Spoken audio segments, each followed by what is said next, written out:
Walang nakikitang masama o nakakatakot ang palasyo sa ulat ng dalawang Chinese company ang interesadong bumili at mag-take over sa Hanjin Heavy Industries and Construction Corporation na nasa Subic Bay. Ito'y matapos mag-file ng voluntary corporate rehabilitation ng Hanjin bilang proteksyon sa mga pinagkakautangan nito. Kung Chinese company naman na dati nating kadil at wala namang problema, di walang issue.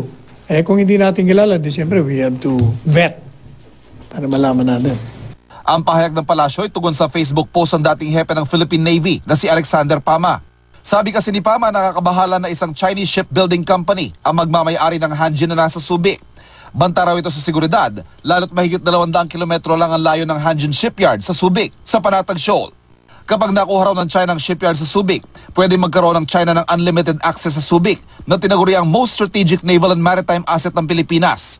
Pwede rin daw magtayo ang Chinese dito ng naval base. Matatanda ang Subic ang dating pinakamalaking naval facility ng Amerika sa labas ng bansa nila hanggang taong 1992. Ang karanasan po namin, minsan iba yung sinasabi, iba yung nangyayari at iba yung ginagawa. Sa aspeto naman ng tinatawag natin defense and military side, napakahirap naman siguro nun na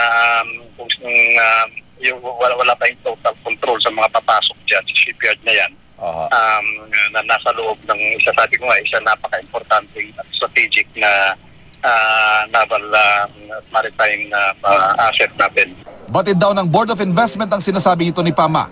Pagtitiyak nila, hindi lang naman daw puro negosyo, pamumuhunan at trabaho ang isasaalang-alang dito. Babalansahin mo yan, di ba? Meron kang industrial objective, meron kang national security objective. In the hierarchy of things, lagi namang lamang ang national security objective dahil hindi mo yan pagpapalit, di ba? Ito pine-present natin are options. Ang Hanjin ang pinakamalaking shipyard sa bansa. Ito rin ang isa sa pinakamalaking investment na pumasok sa Subic Bay. Sa kasalukuyan, mahigit 3,000 Pinoy ang nagtatrabaho rito. Pero noong Disyembre, may 7,000 manggagawa na ang na-layoff dahil sa pagkalugi ng Hanjin.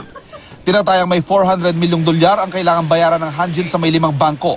2 sa kumpanya nagpakita ng interest daw ay mga Chinese company. There is strong interest in the Philippines as a shipbuilding hub.